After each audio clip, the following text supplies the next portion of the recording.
vereador Iago. Com a palavra, a vereadora Andressa Marques, da tribuna.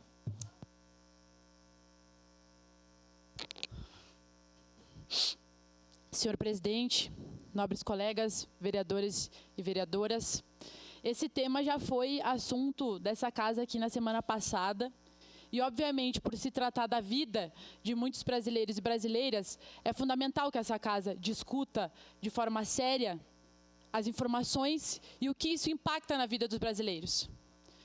É importante dizer que nós estamos debatendo esse assunto agora porque ele vem à tona.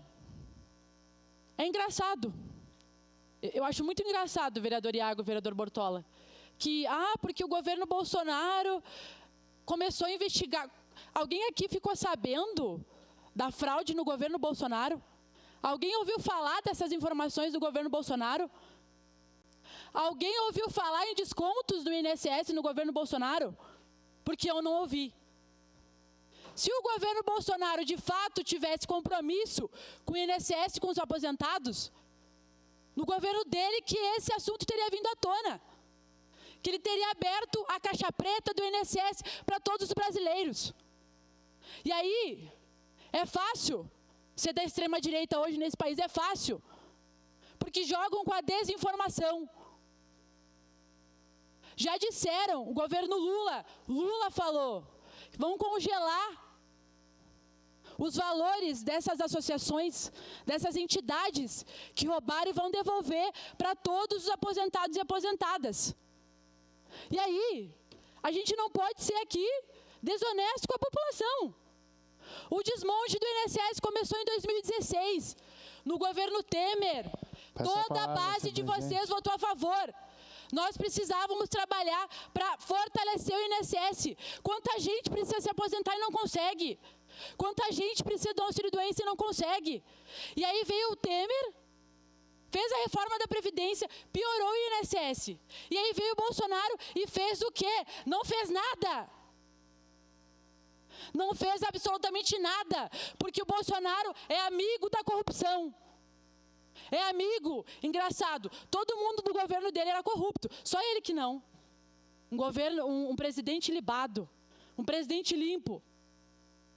E aí, agora o governo Lula, sim, através da Controladoria Geral da União, da Advocacia Geral da União, através da Polícia Federal, com a sua autonomia, que não teve autonomia no governo Bolsonaro. Era aparelhada.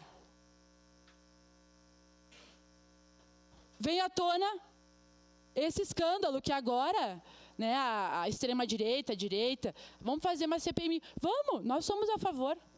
Nós somos a favor de investigação séria, de que se busquem pelos responsáveis, de que se punam os responsáveis. Já falei aqui, que o PCdoB jamais vai compactuar com corrupção. Jamais. Quem usa de dinheiro público, quem usa de serviço público para se beneficiar, para trocar voto, para comprar voto, para desviar o que é do povo, precisa ser punido. E por mim, que a lei fosse ainda mais dura. Já falei aqui nessa casa, nós não temos medo disso. E aí, mas é claro, né? Vai fazer uma CPMI para falar a verdade ou vai fazer uma CPMI para distorcer as informações? Porque hoje em dia não tem compromisso com a informação fidedigna. Se tivesse, não iam falar essas bobagens que vieram aqui para essa casa falar. E é por isso que precisa de uma regulamentação, sim, nas redes sociais. Qualquer pessoa que quer fazer um vídeo sobre qualquer coisa, ela pode afirmar, até que a verdade que ela está falando seja provada, aí o estrago já está feito no nosso país. Precisa, sim, de um compromisso com a informação no Brasil, para que o povo não seja enganado, como é historicamente enganado. E nós que somos pessoas públicas temos que ter compromisso com isso. Então, se hoje há uma dúvida da bancada da esquerda, mas posso falar do meu partido em assinar isso, é porque nós não temos certeza até que ponto que esses partidos estão com compromisso de fato, investigar a verdade. Nós não temos medo de investigação. Nós não temos medo de trazer as informações para as pessoas. Todo aposentado que foi lesado deve ser restituído. E as associações, as entidades devem ser punidas. As pessoas partícipes desse esquema devem ser punidos, independente de quem seja. Tolerância zero para a corrupção. Eu já falei isso aqui. Se forem ver o histórico do PCdoB em relação a esse tema, nós sempre fomos extremamente rigorosos.